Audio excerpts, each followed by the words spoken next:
and welcome to the MakerJayne channel, where I share all things English paper piecing, from tips and tutorials to projects and more. So if you love EPP like I do, please consider subscribing. If you're new to my channel, welcome. My name is Janie, and in this video, we're continuing on with how to make an EPP temperature quilt. This is the second video in the series, and in the previous video, we talked about the planning phase of making an EPP temperature quilt. If you haven't watched that video yet, be sure to check it out. I will put a card up here, and I'll also link it in the description. And I also have included the Ultimate EPP Temperature Quilt Starter Kit. So if you'd like to make an English paper piece temperature quilt, be sure to download the starter kit. It's got everything you need, including the planner pages, the templates, as well as some coloring pages so you can play around with your temperature quilt layout and design. All right, so in this video, we're moving on to part 2, which is the actual construction of the temperature quilt.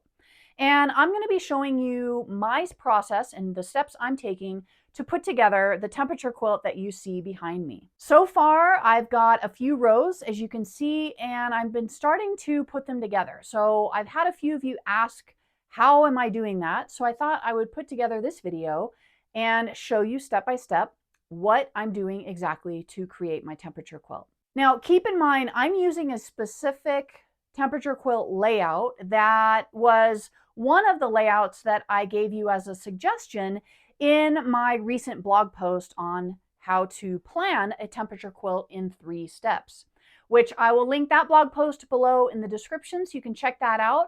It's got a lot more detail on how to plan your temperature quilt, but it also includes several design or layout examples that you can choose from. Basically, a temperature quilt is the same shape or the same block repeated throughout the entire quilt.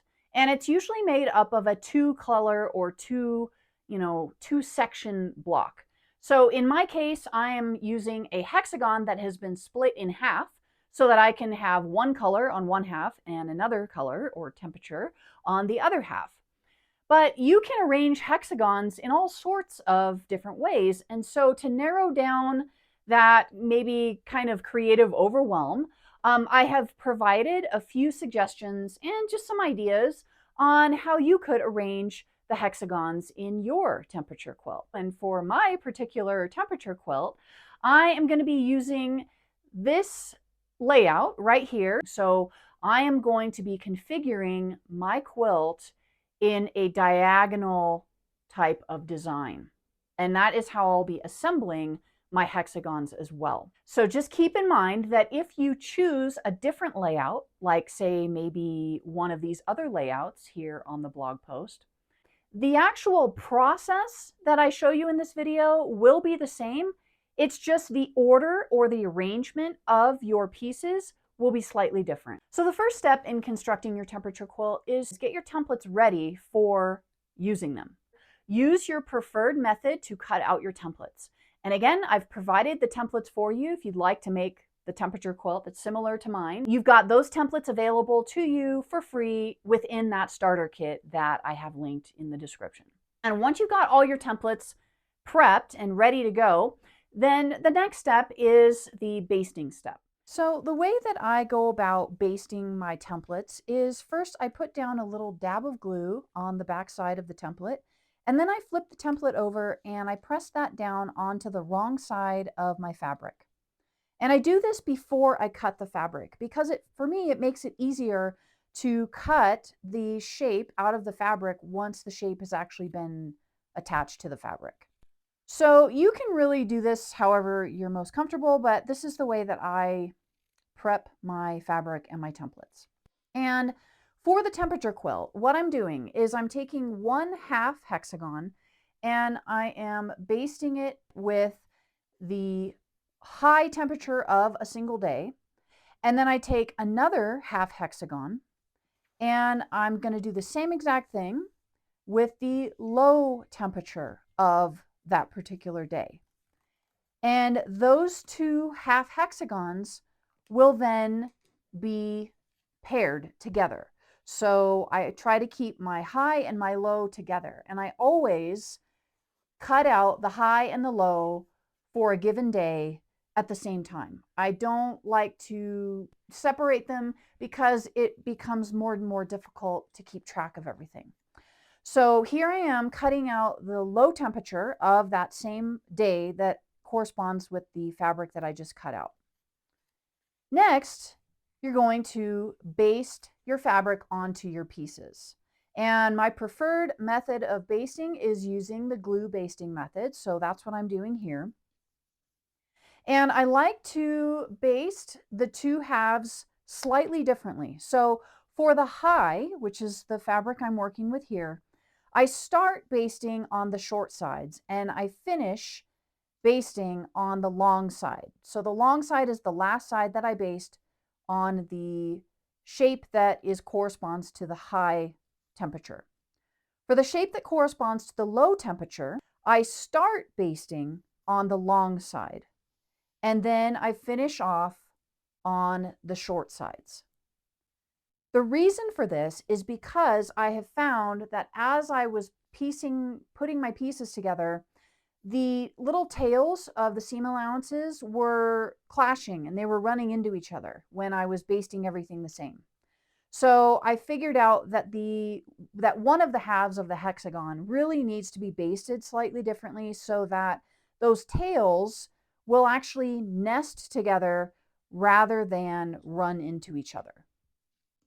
So you'll see here, this is what the two look like when they're basted slightly differently from the other.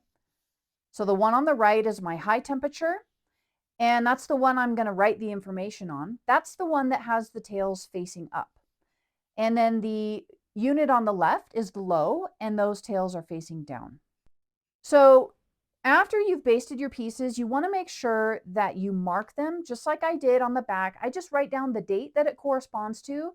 And I'm also tracking the average temperature for that month and whether or not that day's high is equal to or above the average or less than the average temperature for that month. So the minus sign on the back of this particular piece indicates that this day's high was lower than the average for the month. Once you've got your pieces basted for a single day, the next step is to stitch the two halves together. And before you can stitch, you want to make sure that your edges are all lined up all the way around your shapes. And I just stitched these using a standard whip stitch. And at the beginning and the end of my stitching, I make sure that I put a knot and some securing stitches so that it secures that seam. And I'm not going to go into the specifics of how to English paper piece in this video. If you're brand new to English paper piecing and you would like to see a detailed step-by-step tutorial, I'll put a link up above in the cards that will take you to the perfect, basically getting started video for you, and you can learn how to English paper piece. You're just going to repeat the same process for every single day of the time period that you're documenting. So if you are documenting an entire year's worth of temperatures, then you're going to end up with 365 hexagons that are each made up of 2 half hexagons. Once you've got a stack of hexagons, you can then start assembling your rows. And before you can start assembling your rows, you just need to double check and make sure that you know which layout you're going to be using for your quilt pattern. So here I am just going back to that blog post that I referred to earlier in the video. And I'm going to scroll down to the design layout that I'm going to be using for my temperature quilt. So if you still haven't decided what layout you want to use, definitely refer to that blog post and that'll give you some ideas. If you would like to come up with your own design and your own layout, just make sure that you do that before you start stitching your hexagons together, because you're going to need to know what order to sew your hexagons together, and your layout is going to tell you that.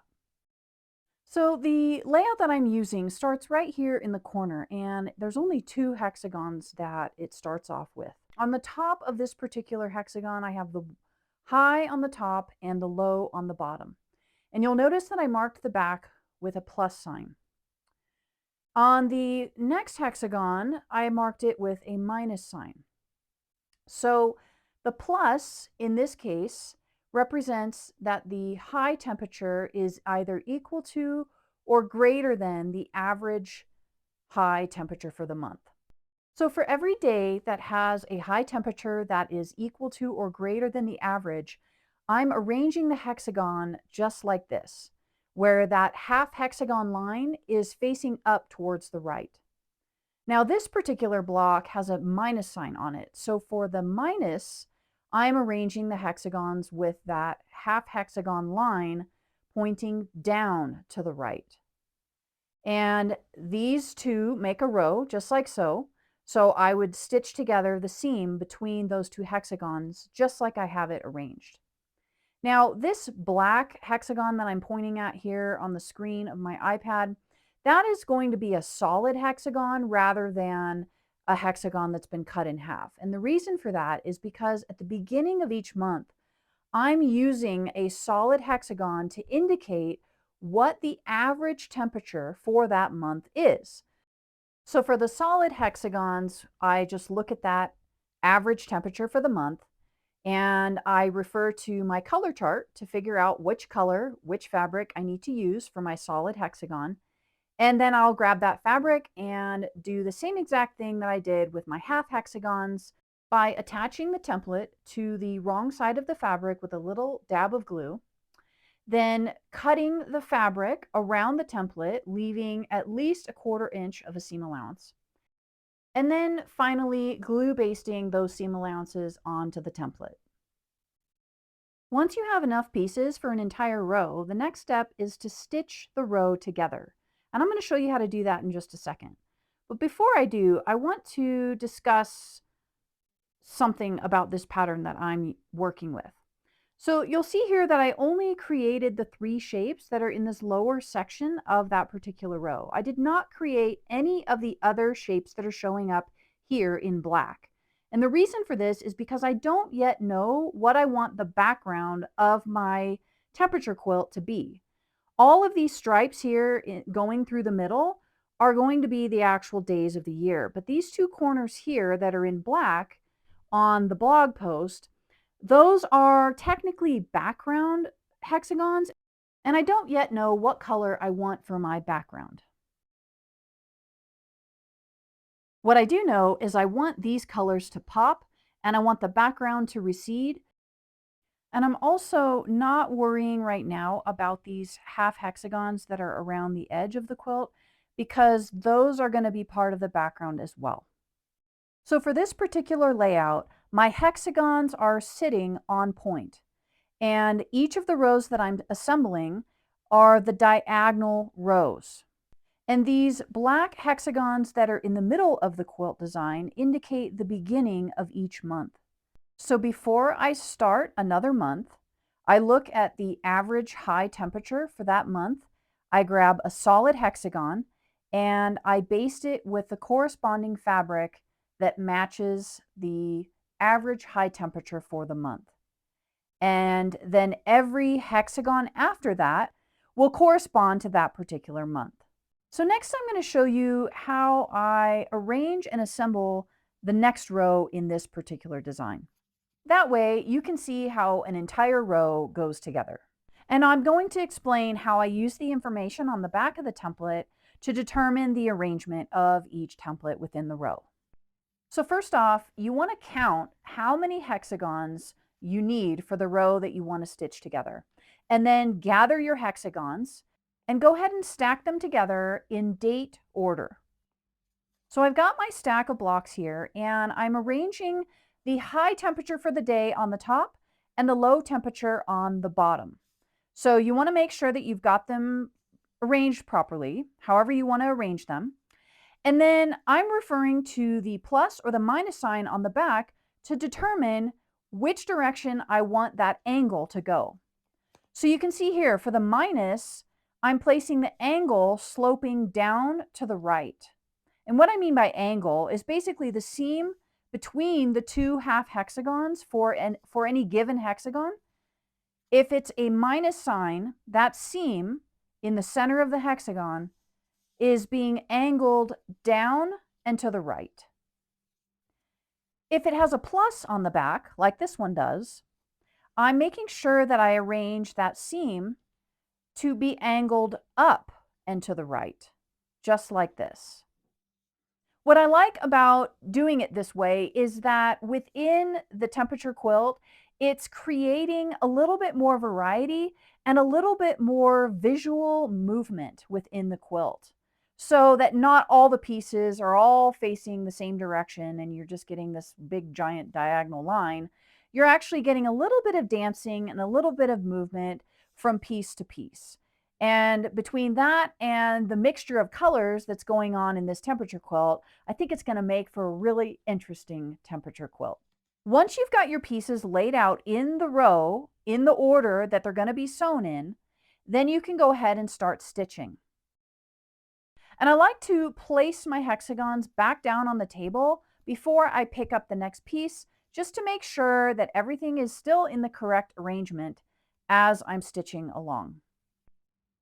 So you will continue in the same manner until each of the hexagons have been stitched to one another for an entire row.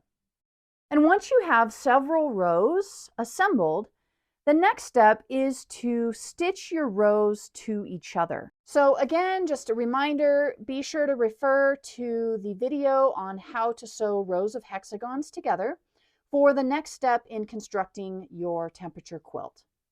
So you can see here on my design wall, I just have them pinned up here. They don't stick very well because I still have my templates inside, but I wanted to pin them up so that you can get a really good idea of what the quilt is going to look like before you start stitching your rows together. So I just pin them side by side right next to each other.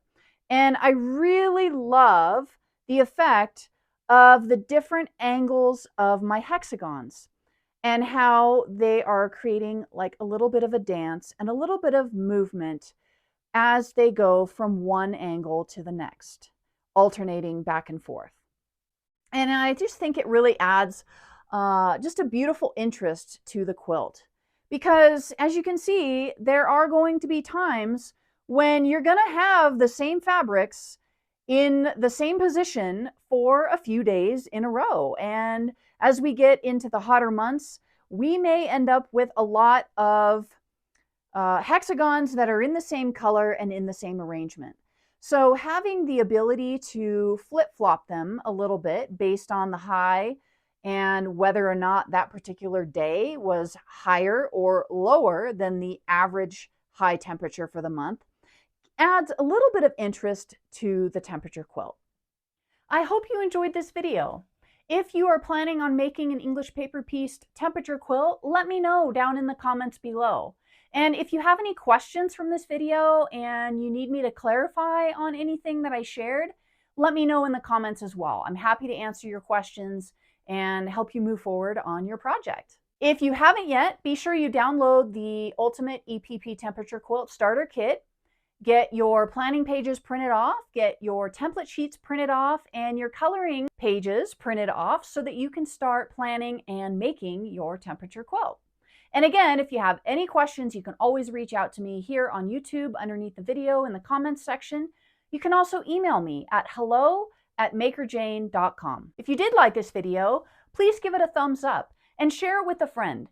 Your likes and shares help other makers find my videos. So spread the love. And if you'd like to support this channel and help me to continue making free content like this for you, check out my Patreon page and consider becoming a superfan. As a superfan, you can get early bird access to all my videos completely ad-free 3 to 4 days before they're released to the public, plus other fun benefits. Become a patron at the link down below in the description. Thank you so much for watching this video. I hope you enjoyed it. Stay tuned for the next video in the series. I'm going to show you how to finish your EPP temperature quilt.